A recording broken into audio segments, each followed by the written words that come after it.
Bicara teknologi pendidikan ya berkembang seiring dengan perkembangan ilmu pengetahuan dan teknologi itu sendiri. Maka cek, recheck, cross check, verifikasi dan lain sebagainya. Jadi AI sebagai alat bantu. Logikanya benar menurut kita, tapi algoritmanya akan diterjemahkan salah oleh AI.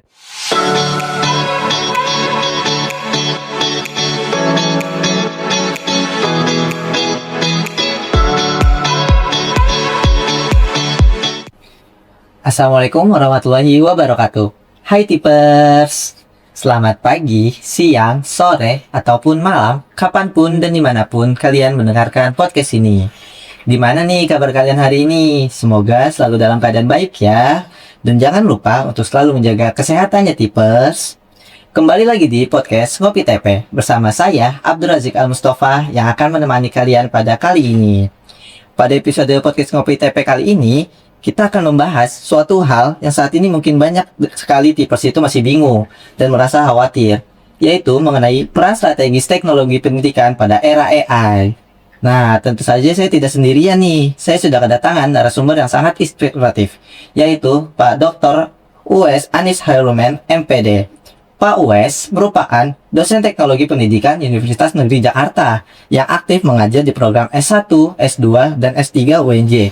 Beliau juga banyak berkontribusi dalam pengembangan inovasi pembelajaran berbasis teknologi. Halo Bapak. Halo TPR semuanya. Terima kasih Bapak sudah berkenan hadir bersama kami hari ini. Iya, kembali kasih. Gimana nih Bapak hari ini kabarnya? Alhamdulillah, harusnya nggak kesini dari ke kampus ini gara-gara kalian ini. Terima kasih banyak Bapak. Nggak, sebenarnya tugasin mewakili Pak Robinson rapat, tapi kesini dulu. Terima kasih Bapak. Akhir-akhir ini kesibukannya apa nih Bapak? Ya dosen lah, ngajar, neliti, ngabdi masyarakat gitu ya, bantuin kementerian, sudah gitu aja. Wah, keren banget ya Bapak. Nah, berbicara tentang ngajar nih, Bapak kan tentu saja udah punya pengalaman yang cukup banyak ya Pak. Gimana sih Pak pandangan Bapak terhadap perkembangan AI di kehidupan mahasiswa saat ini? Saya kira kalau kita bicara AI ya, ini adalah salah satu perkembangan ilmu pengetahuan dan teknologi. Jadi adalah satu hal yang wajar sih kalau segala sesuatu itu kan berkembang terus. Jadi bagi para Tepers ini anggap bahwa ilmu pengetahuan dan teknologi itu senantiasa berkembang, dan salah satunya sekarang yang memiliki perkembangan yang sangat luar biasa, salah satunya adalah artificial intelligence, dan ini harus menjadi concern lah untuk kita sebagai Tepers ya, atau teknolog pendidikan, karena pada dasarnya bicara teknologi pendidikan ya berkembang seiring dengan perkembangan ilmu pengetahuan dan teknologi itu sendiri, gitu aja. Nah, tapi apakah AI itu dianggap sebagai ancaman atau justru peluang sih Pak bagi kita dalam membangun? Coba Rajik, Rajik ya? Iya Pak. Rajik dulu bayangkan ya, ketika zaman dulu guru-guru atau kakek-kakek kita zaman dulu itu kan belajarnya tidak menggunakan buku. Kalian mungkin nggak akan percaya kalau dulu pernah mendengar sabak nulis itu di sabak zaman dulu, itu mungkin tahun 1800-an atau 1900-an begitulah, sabak ya. Kemudian pada saat buku itu hadir, apakah guru-guru saat itu memaksa siswa harus menggunakan sabak? Tidak Pak. Tidak toh? Iya tidak. Iya kan? Apakah saya misalnya yang hidup ketika itu masih ada mesin tik yang cekrek gini, terus kalian yang lahir sebagai generasi Z saya paksa harus menggunakan mesin ketik? Tidak Pak. Tidak toh? Iya. Nah itu sama. Jadi sekarang sudah ada AI, terus kita paksa kalian untuk tidak menggunakan AI, sanggup nggak? Tidak Pak. Enggak ya? Iya. Nah karena AI sendiri itu bukan ancaman sebenarnya, ya kan? Jadi saya ingin teman-teman dari teknolog pendidikan ini menganggap AI ini sebagai asisten cerdas. Jadi pembantu. Iya, alat bantu. Pembantu ya, bukan bos ya. Nah, gitu. Jadi gini, gimana ya? Kita nanti tidak mungkin tergantikan oleh AI, itu pasti. Kemudian kalau kita tidak memiliki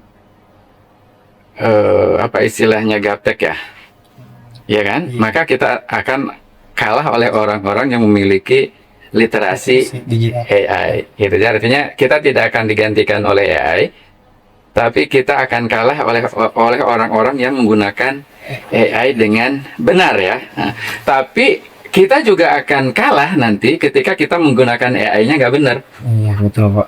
Artinya membodohi diri sendiri. Nah, itu akan jadi ancaman. Jadi di satu sisi memang jadi ancaman, tapi di sisi lain itu adalah peluang yang sangat besar.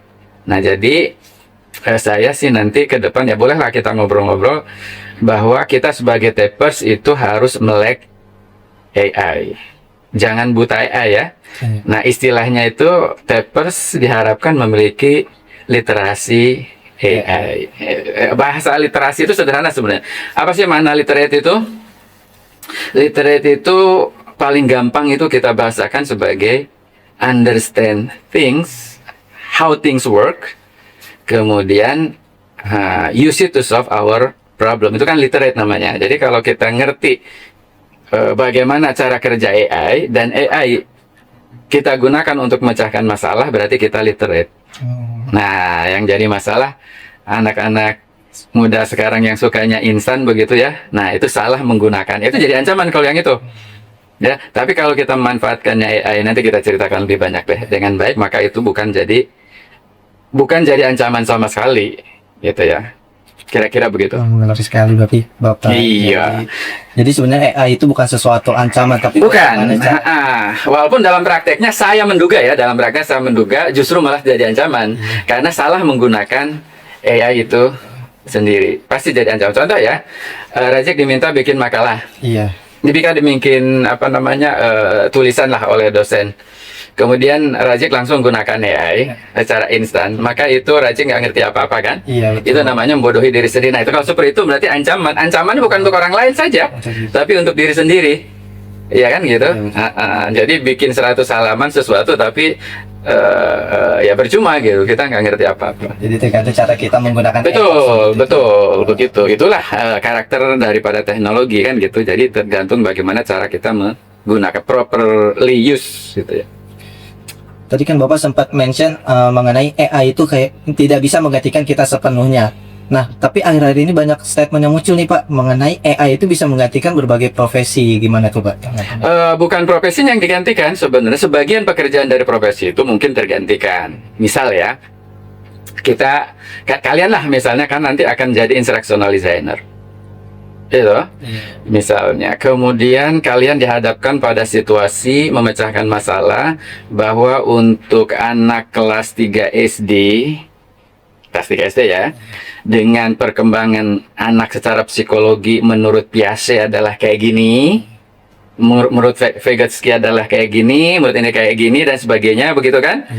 Nah, kemudian karakteristik daripada mata pelajarannya itu adalah misalnya bilangan operasional itu harus hierarki. Dia tidak mungkin dia bisa langsung ke perkalian dan pembagian sebelum tambah dan kurang, misal gitu kan gitu ya. Nah, itu kan satu prinsip yang harus dipegang. Ya, bisa nggak kita menggunakan AI? Bisa. Kalau menurut Ajik yang menggunakan AI yang proper kayak gimana dengan yang tidak proper? Menurut saya ya, untuk menggunakannya harus dari yang dasarnya terlebih dahulu. Jangan langsung mau menjawab itu instan gitu loh. Betul. Nah, kalau yang kita menggunakan AI yang proper, berarti kita ajak dulu AI discuss. Ya kan? Misalnya kita discuss karakteristik perkembangan anak menurut Vygotsky pada anak kelas 3 SD seperti apa. Nah, berarti kan itu enak tuh. Kita sebagai instructional designer diskusi dulu tuh dengan AI daripada Razik harus diskusi dengan saya. Sebagai gurunya misalnya kan gitu. Mungkin saya punya waktunya susah, mungkin saya lagi nggak ada lagi ada kesibukan, tapi kalau dengan AI kan nggak, anytime kita bisa tanya. Kemudian yang kedua, reference yang dia miliki di mesinnya dia itu lebih banyak dibandingkan di reference kita sebagai manusia. Saya sebagai tapi yang jadi masalah adalah ketika Razik minta teorinya Vygotsky, apakah kita yakin itu betul-betul dari Vygotsky? saja tidak. Tentu saja tidak, kan gitu loh. Itu masalah kan itu. Makanya disitulah yang saya maksud, literasi AI-nya harus mumpuni dulu. Nah, kalau nggak mumpuni, maka langsung saja dibuat. Maka strategi pembelajaran yang cocok berdasarkan perkembangan perstadik seperti ini, kemudian karakteristik mata pelajarannya seperti ini, kemudian maka strategi pembelajarannya adalah seperti ini. Nah, itu tidak bertanggung jawab. Itu masih buta AI. Nah, gitu ya. Nah, tapi kalau Razik memperdalamnya lagi, pertama adalah verifikasi bahwa betul Annalena Vygotsky. Jangan-jangan tulisannya adalah dari skripsinya si Maya, kan? Kemudian ya, prinsipnya gini. Kalau kita bicara ya, prinsipnya gini. Segala sesuatu yang sifatnya explicit knowledge, pengetahuan yang tersurat, dan itu sudah ada di awan-awan sana atau internet, itu can be grabbed by AI yang open access ya. Bisa di grab oleh. Jadi itu jadi referensinya AI. Nah, permasalahannya adalah semua yang ada di internet itu ya, saya bisa pastikan itu mungkin 80% salahnya kan itu. Ya, kira-kira begitu. Kita bicara hati-hati aja ya. 20%-nya itu yang benar. Nah, kita harus menjaga agar yang diperoleh informasinya itu yang 20%. Maka cek, recheck, cross check, verifikasi dan lain sebagainya itu menjadi penting. Nah, jadi masalahnya mahasiswa mungkin ya, saya menduga saja, mudah-mudahan nggak demikian. Tapi dugaan kita tidak ingin cepat, bukan ingin cepat loh dengan AI itu, tapi ingin benar. Paham ya? Paham. Nah, ingin benar gitu ya. Jadi kita ya justru ya kita jadikan teman itu ya malah lebih enak gitu ya, gitu kira-kira begitu. Iya, karena emang di akhir-akhir ini, di belakangan ini tuh banyak mahasiswa yang ketika dikasih tugas sama dosen lalu dia langsung lempar saja ke GPT itu tanpa pelajari dasar. Nah, itulah yang dimaksud dengan membohongi diri sendiri. Ya, artinya gini, mungkin hasilnya bagus, dosen juga kan nggak bisa memastikan apakah dia prosesnya itu betul-betul dengan AI itu betul-betul proper ya atau tidak. Yang tahu kan hanya malaikat Rokib dan Atid saja. Nanti kamu mau dicatat malaikat Atid atau malaikat Rokib kan gitu ya. Nah, kita tuh pengennya malaikat Rokib kan. Maka the ultimate prinsip yang ultimate-nya itu adalah honesty. Itu nggak bisa ditawar. Honesty dari diri sendiri kan. Iya, yang tahu hanya kita dengan Tuhan toh. Nah, kalau mahasiswa tidak punya literasi itu, memahami hal ini, berarti kita membohongi diri sendiri. Yang rugi siapa? Kita sendiri dan mungkin orang lain pastinya, karena kita nggak bertanggung jawab. Nah, ini yang kita maksud, yang ingin kita minta kepada mahasiswa adalah responsibility. Ini masalah etiknya ya, gitu ya, kira-kira gitu. Tadi kan juga Bapak sempat bilang kayak kita sebagai mahasiswa harusnya AI itu sebagai partner kita ya Pak. Betul. Gimana sih Pak, ada cara atau tipsnya gitu nggak sih Pak untuk kita menggunakan AI sebagai partner belajar dan kerja tanpa kehilangan kreativitas itu? Iya betul. Jadi yang harus kita kedepankan ya, kalau kita bicara AI optimistik, mungkin ya generasi-generasi tertentu mungkin menyebutnya ya skeptik ya, jadi ada pesimistik AI.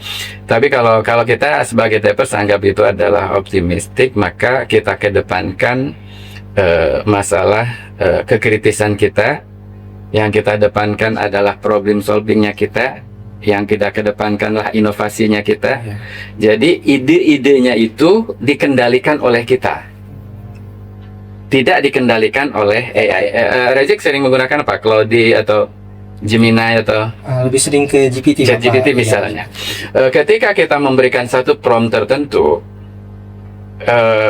AI itu didesain, algoritmanya didesain oleh pengembang, dan dia karena machine learning belajar itu sendiri gitu ya. Itu lebih cenderung sotoy bahasa kita. Kita minta 1, dia kasih 10. Betul. Iya loh? Iya betul. Ya, sama kayak saya bikin ilustrasi gitu ya. Saya mintanya cuma poin ini, tapi dia akan berikan sesuatu yang, dan itu akan bias. Ya kan? Nah, ketika kita minta 5, dia ngasih 15, gitu. Iya. Maka kita kendalikan itu. Nah, jadi tipsnya adalah jangan kita didrive oleh AI, tapi kita mendrive AI itu.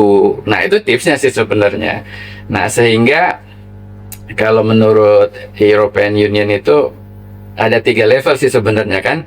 Apakah nanti Razik ini atau Tapers kita ini masih pada level apa namanya user, kolaborator, atau orkestrator? Yang kita harapkan kan level 3 sebenarnya. Walaupun mungkin kebanyakan nggak apa-apa lah. Kita masih belajar, berarti asal jangan sampai di AI user. Nah, kalau AI user kan ya instan saja gitu ya. Tapi kalau kolaborator saya agak sedikit lebih dalam. Tapi kalau orkestrator itu berarti AI yang kita drive. Bukan kita yang di-drive oleh semua platform AI, apakah Gemini, Claude, apalagi ChatGPT dan lain sebagainya, itu cenderung mendrive kita. Karena di ujung setelah prompt dia jawab itu dia akan memberikan sesuatu pilihan-pilihan ya, yang kita akan cenderung ngikutin dia, tak? Iya, betul. Iya. Iya. Nah, kalau kayak gitu sudah wassalam. Dan itulah yang saya maksud, kalau sudah seperti itu ngikutin dia, itu yang tidak bertanggung jawab. Karena akan merugikan diri sendiri. Dan kalau produknya itu dipakai oleh orang lain akan merugikan orang lain itu sendiri. Nah, ini penting ya teman-teman sekalian. Jadi untuk kita lakukan gitu. Berarti kan AI itu kan berkembangnya sangat cepat ya Pak ya. Tapi apakah hal ini ada yang kayak sampai saat ini sulit digantikan oleh AI dalam pembelajaran itu? Ya, semuanya kalau kita bicara dalam pembelajaran itu ya nggak bisa digantikan oleh AI. Nggak ada yang bisa menggantikan itu. AI itu tidak menggantikan, tapi hanya sebagai pembantu. Nggak bisa digantikan oleh AI. Gila aja kalau udah digantikan AI. Bayangin ya, kamu misalnya membuat satu tulisan. Ada satu paragraf. Ini contoh kecil saja ya. Padahal dalam satu tulisan, dalam satu paragraf itu kita bisa tulis induktif, bisa buat deduktif. Oke. Syarat daripada satu paragraf itu adalah ada induk kalimat, ada anak kalimat, ya kan? Tapi ketika kita suruh dia bikin satu paragraf, jadi enggak? Enggak. Jadi. Tapi apakah deduktif induktifnya benar? Belum tentu. Apakah induk kalimatnya, anak kalimatnya benar? Belum tentu. Nah, tapi kalau kita drive, saya ingin induk kalimatnya ini, anak kalimatnya ini, gini-gini, karena logikanya akan seperti ini. Iya. Iya, tak? Iya. Maka tugasnya AI itu hanya membahasakan saja. Berarti dia hanya menggantikan sebagian fungsi daripada kita. Tetap human center akhirnya kan. Ini dalam konteks sederhana loh ya. Iya. Nah, oke. Satu hal misalnya Anda ingin mintakan buatkan slide presentasi. Konsepnya adalah ini. Oke, yang harus ada dalam satu slide itu adalah ini dan ada visualnya kan gitu ya. Iya, Bapak. Minta ya jadi nggak? Jadi oke. Tapi kalau kita menggunakan prinsip desain komunikasi visual, bisa nggak kita mendrive AI-nya supaya jadi seperti prinsip desain komunikasi visualnya itu muncul? tentu bisa. Iya, kalau disuruhkan ke dia. Iya. Tapi kalau kita instruksikan, bisa nggak? Bisa, Pak. Oke, kalau gitu siapa yang bikin? AI atau kita? Kita. Jadi AI sebagai alat alat bantu. Ya, misalnya ya, Meyer mengatakan ada contiguity, spatial contiguity atau time contiguity. Anda bikin video, bisa nggak menggunakan AI? Bisa. Ada platform yang tersendiri yang bisa menggunakan video gitu. Tapi prinsip time contiguity dan sebagainya, ngerti nggak dia? Enggak. Tapi kalau kita sering menggunakan itu, diperkenalkan ke dia, bisa belajar nggak dia? Bisa. Tapi kita harus perkenalkan dulu, toh? Iya. Betul. Nah, siapa yang buat itu? Kita. Betul ya? Betul. Iya kan? Nah, oke, sekarang kita membuat slide presentasi dulu dengan menggunakan overhead projector. Itu pakai ada overhead transparency namanya. Saya waktu kuliah dulu harus pakai rugos, tahu nggak rugos? Nggak tahu kalian kan rugos. Rugos itu sesuatu yang tempel, digosok-gosok nanti muncul hurufnya kan? Tempel lagi di plastik itu kan? Oke. Ya. Nah, sekarang ada belakangan muncul yang namanya Microsoft PowerPoint, ya kan? Nah, kita bisa ketik ya dengan menggunakan itu. Bisa. Tapi besar hurufnya seperti apa, kontrasnya kayak gimana, dan sebagainya. Siapa yang menentukan? Kita, ya kan? Iya. Nah, terus muncul Canva. Coba saya tanya, Canva AI nggak? Ada AI ya. Iya, Iya. iya lah. Iya. Ada kan Pak? Tapi salahnya kita kan selalu nyerahin kan Pak? Toh? Iya betul. Iya, padahal posisinya harus di mana dan lain sebagainya, warnanya kayak gimana, visualnya harus apa, Kita Kita. harus ngerti. yang menentukan, ya kan? Maka salah satu ciri yang proper use AI yang proper ya kita optimalkan itu adalah seberapa besar kita nyuruh-nyuruhnya itu. Nyuruh-nyuruh itu dalam bahasa kita ada prompt kan? Iya. How specific kan gitu, how accurate, seakurat apa, kemudian sesuai prinsip apa yang kita inginkan dari teori-teori yang kita pahami kan.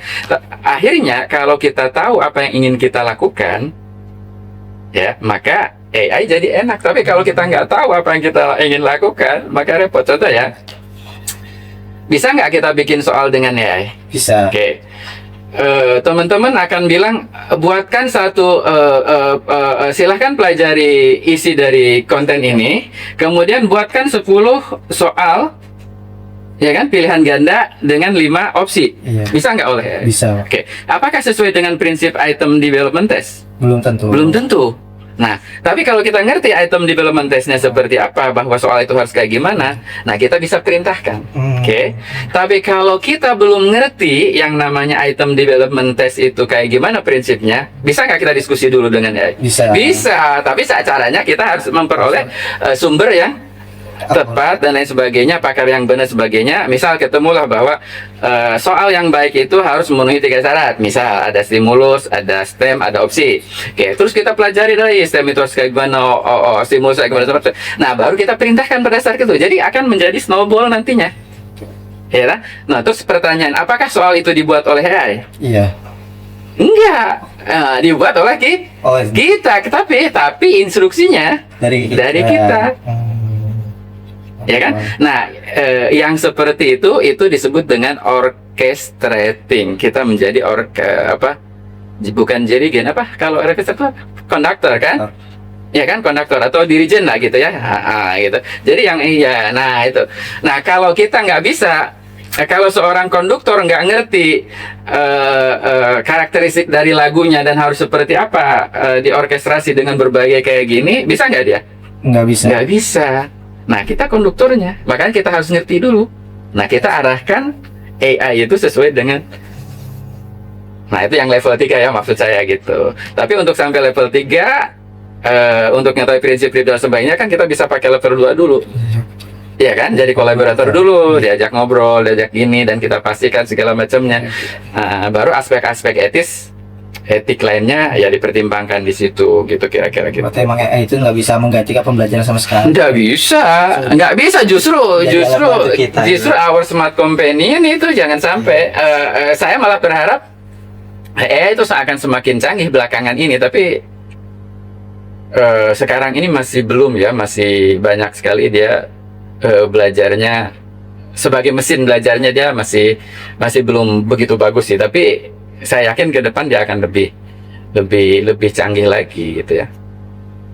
Jadi kan emang penggunaan AI itu bisa dilakukan oleh siapa aja. Tapi sebagai mahasiswa TP itu gimana sih Pak caranya untuk kita tetap memastikan penggunaan AI itu dalam ranah etis gitu loh? Ya itu tadi nanti saya nggak tahu kalau Bu Diana punya waktu kita ngobrol-ngobrol. Jadi bagaimana kalau kita mengacu ke framework yang dikeluarkan oleh Eropa ya, European Union itu ada beberapa hal yang harus dikuasai oleh mahasiswa ya terkait dengan literasi AI itu. Bagaimana kita engage with AI, artinya kita memahami how AI works, kemudian karakteristiknya. Lagi-lagi kan teman-teman TP itu harus ngerti bahwa spesifik AI tertentu itu kan didedicate oleh pengembangnya itu untuk kebutuhan tertentu. Misalnya ada AI yang didedicate untuk lebih spesifik, misalnya untuk video. Ada yang AI lebih spesifik untuk apa dan sebagainya, kan gitu kan, kita harus pahami itu. Nah, itu namanya kita memiliki literasi engage with AI. Nah, kemudian kita harus punya literasi juga bagaimana kita meng-create atau berkarya dengan dengan AI. Nah, kalau yang itu kayak tadi ya. Iya. Nah, kemudian bagaimana kita mengelola AI itu sendiri. Nah, itu menjadi hal yang penting. Nah, ini saya merasa bahwa di samping literasi dan numerasi yang harus diajarkan di sekolah dan perguruan tinggi, saya kira literasi AI jadi penting ini. Yang kayak tadi ya. Iya. Ya, seperti saya bilang tadi, saya yakin 90% dari kalian itu masih levelnya AI sebagai Bisa. pengguna AI ya. Jadi belum sampai kolaborator, apalagi sebagai konduktor atau orkestrator ya. Jadi ya seperti itu. Tapi seiring dengan jam terbang ya. Iya. Kalau jam terbangnya pada level kolaborator dan orkestrator ya, seiring dengan itu kita akan belajar tentang karakter dari AI-nya itu sendiri dan sesuai dengan kebutuhan itu sendiri. Dan karena dia sifatnya adalah machine learning, ketika kita menggunakan itu, dia akan mempelajari. Artinya gini, saya menggunakan ChatGPT, Iya. Rejik menggunakan ChatGPT, Iya. sama-sama berbayar yang premium, Ah, ya. Dia akan lebih mengenal gaya saya ketika itu dipakai oleh saya di akun saya. Iya. Ya kan gitu, karena dia mesin learning kan. Iya. Nah, di akunnya Rijik dia akan mengenal dia gitu. Sehingga karena saya sering bicara tentang transformative learning, saya sering bicara tentang hal-hal yang terkait yang saya lakukan itu ya, misalnya online learning dan lain sebagainya. Maka semua apapun yang saya buat dengan bantuan AI selalu merujuk ke situ. Sotoy banget kan? Iya. Sotoy banget AI itu. Makanya kalau kita nggak kendalikan, hasilnya akan bias. Makanya sering dikenal AI itu masih bahasa anak-anak kalian tuh namanya apa? Halu kan? Halu ya? Halu. Iya. Halusinasi kan? Iya. Nah, gitu. Masih halu, bias banget. Gitu. Iya. Pasti. Emang sepengalaman saya juga ketika menggunakan AI, kalau misalnya promnya itu kayak benar-benar nggak detail, pasti arahnya ke penggunaan yang sebelumnya gitu. Iya betul. Coba aja kalian coba ya. Misalnya ya, pakai AI. Kalau logikanya nggak benar, logikanya benar menurut kita, tapi algoritmanya akan diterjemahkan salah oleh AI. Iya. Ya, misalnya ya, saya akan pergi ke tempat cuci mobil. Nah, jarak dari rumah saya ke tempat cuci mobil itu adalah 300 meter. Iya. Ya kan? Jalan ke tempat cuci mobil sedang banjir. Ya kan? Bagaimanakah saya bisa sampai ke tempat cuci mobil? Apa jawaban dari AI? Disuruh cari alternatif lain, Betul. Jawabannya apa kira-kira? suruh muter, lewati jalan yang tidak banjir. Iya. Bodohnya AI akan jawab jalan kaki. Algoritmanya nggak nyampe kan? Padahal tujuan kita apa? Nyuci mobil. Kalau jalan kaki ya kita nyampe ke tempat cuci kan, mobilnya enggak. Betul. Ya, itu karena kesalahan prompt. Ya, itu satu. Yang kedua, misalnya kita lagi bikin satu tulisan, paragraf 1, paragraf 2, dan sebagainya ya. Kemudian kita elus, suruh bikin semua paragraf. Itu nggak konsisten atau paragraf 1, paragraf 2. Bisa tidak nyambung. Nggak nyambung. Makanya kalau saya memang bahkan satu kalimat pun dicek lagi gitu ya. Bahkan satu sumber pun saya lihat lagi. Gini ya, misalnya kita baca nih dari artikel ini, kutipannya ini. Dia akan mengutip yang salah. Bahkan nggak ada sama sekali dalam artikel itu kan. Bahasanya lain. Nah, tapi kita bisa lihat. Coba, ini kita paksa aja ya. Coba pada paragraf berapa, kalimat keberapa, kutipan yang kamu ambil, nggak nemu. Iya. Saya juga. Nah, ya itu artinya ya yang seperti itu yang harus kita betulkan. Artinya itu kita mendrive. Jangan jauh-jauh. Ini di OAI-nya dia dapat. Ketika kita masuk, klik coba ada nggak? Tidak ada. Nggak nyambung. Iya. Sangat nggak nyambung, ya kan gitu. Tapi kalau beberapa tulisan yang kering tak pakai dan referensi emang sudah ini, dia akan nyarinya dengan mudah. Tapi udah terverifikasi oleh kita kan, udah ada, udah benar dan sebagainya. Nah, kalau itu akan mudah kan gitu. Kalau saya sebagai penulis ya, misalnya itu akan lebih mudah menulis dengan tema yang sama dengan referensi yang sudah kita verifikasi. Jadi kita nggak verifikasi ulang sih sebenarnya. Tapi kalau kita hal baru lagi, jangan coba-coba. Itu harus diverifikasi verifikasi ulang gitu. Kalau gunain AI itu jangan benar-benar dari nol tanpa bahan gitu ya Pak ya. Nah, iya, jangan sampai digunakan, tapi prosesnya itu juga akan menentukan. Justru Razik bisa belajar dengan AI. Misal ya, Razik bisa bicara tentang instructional e-learning design. Oke, e-learning design, ikut kuliah saya. Terbatas kan dapat ilmunya. Iya. Oke, saya ingin spesifik tentang synchronous learning seperti apa sih? Ya. Toh kita bisa perdalam lagi kan? Iya. Tidak lagi ketemu saya sebagai guru kalian kan? Oke, tapi dengan ini, dengan rujukan-rujukan yang benar, sebenarnya kita sudah bisa belajar. Bisa belajar. Enak banget sekarang. Jadi teman, jadi guru, iya kan? Jadi pembantu, Iya. gitu ya. Makanya sekarang disebutnya generatif AI. Ya kalau dulu ya bukan generatif AI. Jadi ulah predetermined ininya. Contoh, ChatGPT, GPS. Iya. Jadi dulu teman saya tuh lucu, ngapain pakai AI kan gitu, bikin gini-gini, padahal saya duduk di sampingnya, dia lagi nyetir dan pakai GPS kan gitu. Dalam hati, oh iya berarti dia nggak paham AI itu apa, padahal dia sendiri pakai AI untuk nyetir dari rumah kemana-mana, yaitu GPS.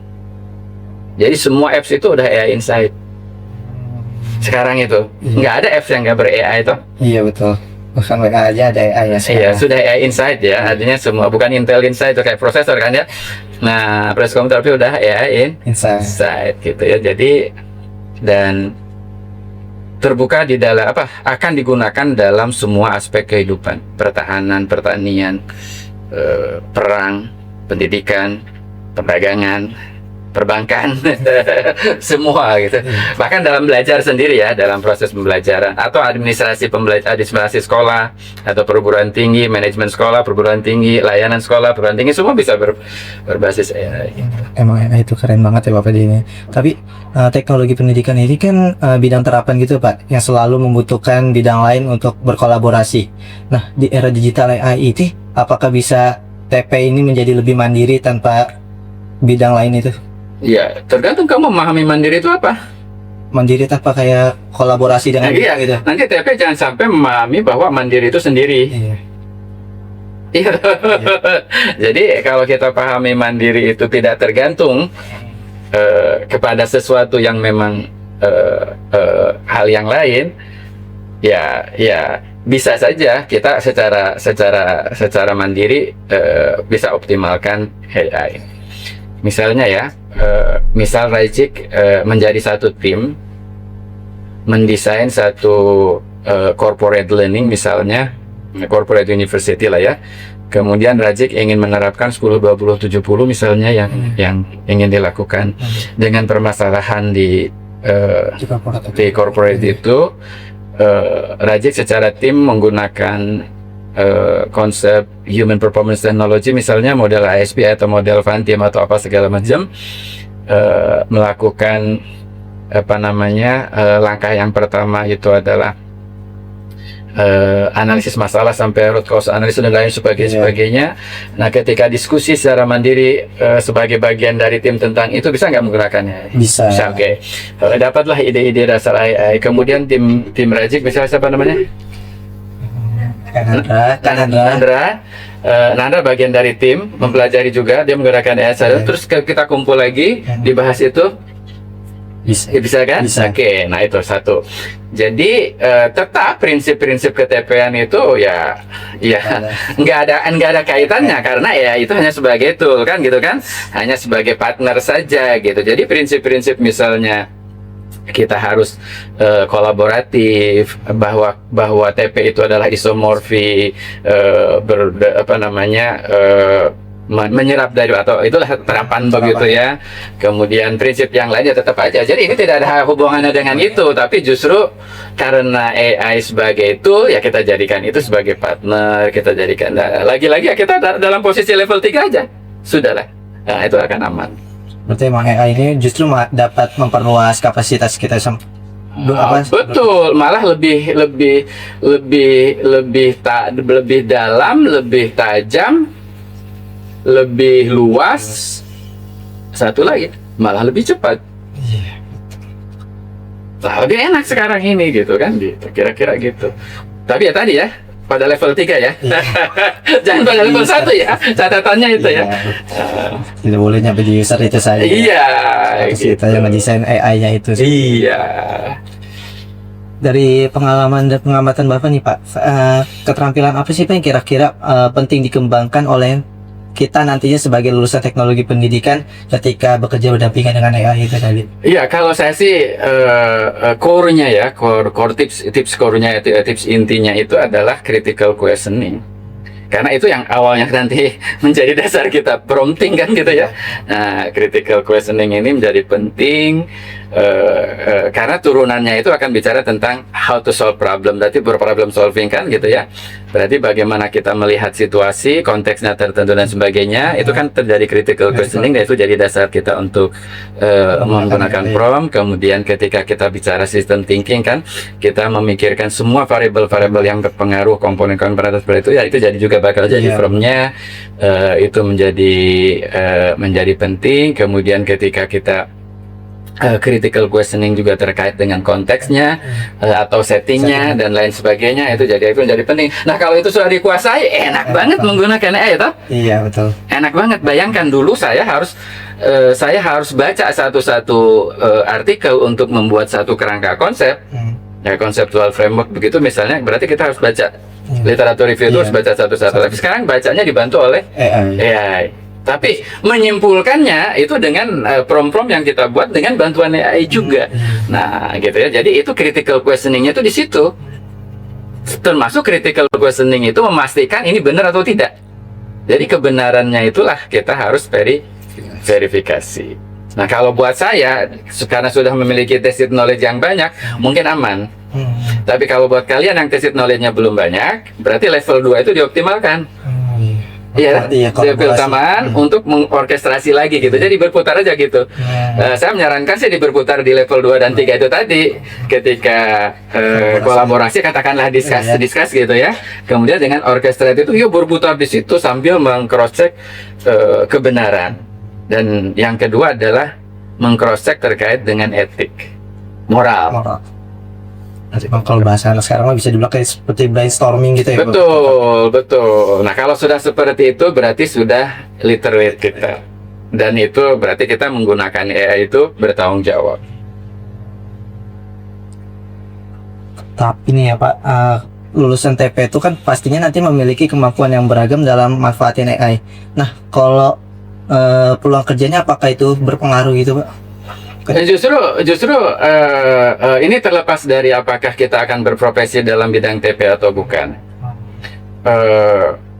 atau kita menjalani hidup apapun, menjalani hidup sebagai kita sebagai orang karena kita punya problem, atau menjalani profesi kita sebagai teknologi pendidikan atau profesi apapun bagi lulusan yang lain, maka AI jadi partner. Sekarang ini. Iya, jadi AI tidak akan mengalahkan kita, tapi kita akan kalah oleh orang-orang yang menggunakan AI properly. Ya, dan kita akan tertipu oleh orang-orang yang menggunakan AI yang improper ya, tidak proper. Apalagi kita sendiri menggunakannya tidak proper, itu berarti bunuh diri. Itulah pisau bermata duanya di situ. Ya gitu. Jadi kalau kita nggak proper menggunakannya, itu membunuh diri sendiri dan juga bunuh orang lain. Kalau kita merefer pada orang lain yang menggunakan AI-nya nggak bertanggung jawab, itu bunuh diri. Tapi kalau kita menggunakan AI properly, nah itu justru itu di situ peluang besar. Razik nggak perlu menghabiskan waktu 5 tahun belajar TP, bisa accelerate dengan bantuan AI dan lain sebagainya, bisa accelerate. Misalnya Razik ingin kuasai tentang human performance technology. Oke, salah satu kekuatan di human performance technology itu adalah di riset. Analisis di awal kan gitu ya. Maka Razik akan kuasai riset-riset apa yang harus dikuasai untuk melakukan riset kan, baik kuantitatif maupun kualitatif. Pelajari satu-satu, maka itu kan jago kan? Iya betul. Iya toh? Nah, betul. Iya kan? Tanpa harus ngikutin mata kuliah itu kan gitu. Ya artinya begitu maksud saya ya. Nah itulah yang dimaksud dengan self-regulated learningnya akan tinggi dengan menggunakan guru. Gurunya adalah alat bantu guru ya. Nah, itu menggunakan AI jadi tools. Berarti emang Dan Anda bisa belajar dari siapa aja kan, Iya. dengan bantuan AI tadi. berarti emang keterampilan menggunakan AI itu Betul. penting banget. Ya, nah, gitu kira-kira begitu. Nah, kan banyak mahasiswa nih Pak yang merasa khawatir tadi profesinya itu bakal tergeser oleh AI. Nah, ada nggak sih Pak pesan Bapak untuk mahasiswa teknologi pendidikan itu? Iya, sekarang bukan akan tergeser oleh AI ya. Jadi pada dasarnya itu adalah otomatisasi itu. Awalnya kan otomatisasi ya. Kemudian muncullah advanced automatizationnya itu adalah AI. Kan dulu tahun 1950-an kan orang sudah berpikir, siapa lupa namanya, can computer things, kan itu dari pertanyaan filosofi awalnya itu kan seperti itu. Apakah komputer dapat berpikir kan gitu? Iya. Ya, itu filosofi awalnya. Nah, maka berkembang sekarang ini muncul AI. Nah, dengan perkembangan ilmu pengetahuan dan teknologi ini banyak sekali pekerjaan-pekerjaan yang sifatnya mekanistik yang bisa diotomatisasi ya akan digantikan oleh teknologi. Salah satunya adalah AI sekarang ini.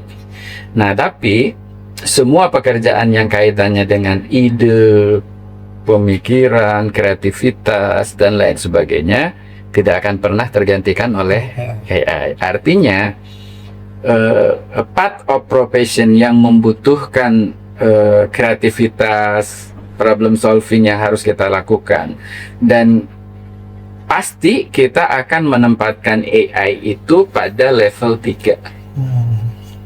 Ya? Iya. Nah, maka pada sisi itulah pekerjaan kita nggak tergantikan. Tapi sebagian pekerjaan lain itu bisa Akan terbantu oleh- tergantikan, gitu ya. Nah, karena profesi teknologi pendidikan misalnya sebagai instructional designer, sebagai media spesialis, sebagai evaluator pendidikan atau performance technologist, itu kan banyak sekali bagian-bagian dari pekerjaan itu yang sifatnya tidak mekanistik. Iya.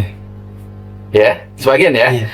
Sehingga yang mekanistik itu bisa diotomatisasi, kan gitu, bisa digunakan ya. Tapi untuk yang sifat-sifatnya adalah desain, bagaimana dari desain itu dipikirkan sebagaimana untuk core-nya pemecahan masalah kita itu kan bagaimana pengalaman belajar terjadi kan, karena Iya, kita core-nya adalah memecahkan masalah belajar kan. Iya, betul. Nah, kalau itu diserahkan ke AI, gimana kata dunia nasibnya anak kan gitu. Iya. Tapi tetap ada di Dari kita ya. kitanya ketika kita sebagai tapers itu berada pada level orchestrating tadi gitu. Nah, ini harus diasah nih teman-teman gitu. Jadi jangan sampai nanti kita nganggap AI itu musuh.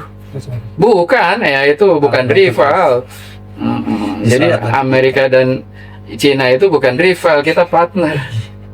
Nah, nanti dengan Iran juga partner lah. Berarti jangan sampai ketika Ini dipotongin lagi. Ini mah bercanda ya. berarti jangan sampai ketika lulus cuman masih di tahap 1 di use. Nah, itu bahaya banget. Namanya siapa? Aduh lupa. Fahmi, jangan sampai gitu Fahmi. Fahmi kan hobinya di Videografi, komunikasi visual ya misalnya gitu ya. Itu harus jadikan sebagai partners. Artinya Fahmi harus cari-cari ilmu-ilmu misalnya tipologi, ya kan gitu, bagaimana terus warna berpengaruh, kemudian komposisi segala macam. Fahmi bisa belajar dari pakar-pakarnya. Bisa. Nah, nanti diterapkan kepada produknya dia. Oh, Nah, kalau sudah seperti itu berarti konduktor dia. Bukan lagi- konduktor ya. Konduktor ya. Nah, mengorkestrasi itu. Jadi bahasa lebih kasarnya mungkin memperbudak ya. Iya. AI jangan dijadikan budak. AI yang kita jadikan budak. Jangan kita diperbudak oleh AI. Disuruh sengit. Nah, maka ketika kita memperbudak AI, maka otak kita itulah yang berperan. Iya toh? Iya, betul banget. Gitu. Oke, emang gunain AI nggak boleh, cuman kayak punya pengetahuan yang kayak tipis gitu loh ya, Pak. Betul, Sematang. itu nggak boleh ya, dan karena itu saya sebut itu nggak bertanggung jawab karena akan merugikan diri sendiri orang dan lain. juga merugikan orang lain. Nah, Pak, sebagai penutup nih, ada nggak sih saran Bapak bagi mahasiswa TEPET yang sedang menyiapkan diri untuk menghadapi dunia kerja di era AI ini? Iya, saya kemarin searching dan coba berdiskusi dengan AI juga sih. Jadi jangan takut eh, AI akan semakin pintar. Tapi takutlah kita justru dengan AI kita berhenti belajar. Oh iya betul. Iya kan? Iya. Dengan AI berhenti belajar tuh saya yakin ini terjadi pada mahasiswa. Iya. Beranggap Karena menjadikan AI sebagai kita hanya sebagai user saja, artinya hanya insan saja menggunakan AI. Berarti kan menjadikan diri kita itu berhenti belajar oleh AI, itu sisi negatifnya. Ya kan? Tapi kalau kita keep learning berbantuan AI, berarti kita nggak takut dengan AI itu. semakin pintar. Iya, kitanya akan semakin pintar kan, dan kita juga semakin pintar untuk mendrive AI itu tadi, gitu. Apapun profesinya lah, ini terlepas dari teknologi pendidikan atau tidak. Yang membedakan kan ontologinya saja. Iya. Kita bidangnya itu ke teknologi pendidikanan. Nah, kalau ontologinya sudah salah, Kesananya juga iya, salah. metodologinya sudah Iya. salah, akhirnya aksiologinya enggak. Enggak. Gitu ya. Ya, jadi itu tergantung itu. Jadi epistemologinya kita manfaatkan AI sebaik supaya memberi nilai tambah, nilai guna gitu. Itu aksiologinya bermanfaat. Baik, Bapak. Nah, gitu. Terima kasih banyak atas insight yang udah diberikan nih. Iya, begitu ya para tapers, semangat. Jadi jangan jadikan AI sebagai musuh. Jadi jadikan AI sebagai partner, sebagai guru dan lain sebagainya, dan posisi kita pada level yang ketiga lah ya. Jangan ada satu saja ya Bapak. Nah, memperbudak AI, jangan diperbudak oleh AI. Iya, selama ini pasti kalian jujur ya, masih diperbudak oleh AI toh? Iya. Itulah yang salah ya. Oke. Nah, tipes dari pembicaraan kita hari ini, kita belajar nih bahwa kehadiran AI itu bukanlah sesuatu yang harus ditakuti, melainkan peluang yang perlu dimanfaatkan secara bijak. Nah, di tengah perkembangan teknologi semakin pesat ini, tentu saja peran teknologi pendidikan tetap dibutuhkan, terutama dalam merancang pengalaman belajar yang bermakna, berpusat pada peserta didik, dan sesuai dengan kebutuhan zaman. Nah, semoga podcast kita pada hari ini dapat memberikan wawasan baru dan menambah semangat teman-teman mahasiswa untuk terus belajar, beradaptasi, serta mengembangkan kompetensi yang tidak hanya relevan dengan teknologi. Nah, terima kasih banyak Bapak atas sama-sama. Sudah datang podcast hari ini atau meluangkan waktu. Saya Abdul Razik Mustafa pamit undur diri. Sampai jumpa di episode podcast Ngopi TPS selanjutnya. Dadah tipes.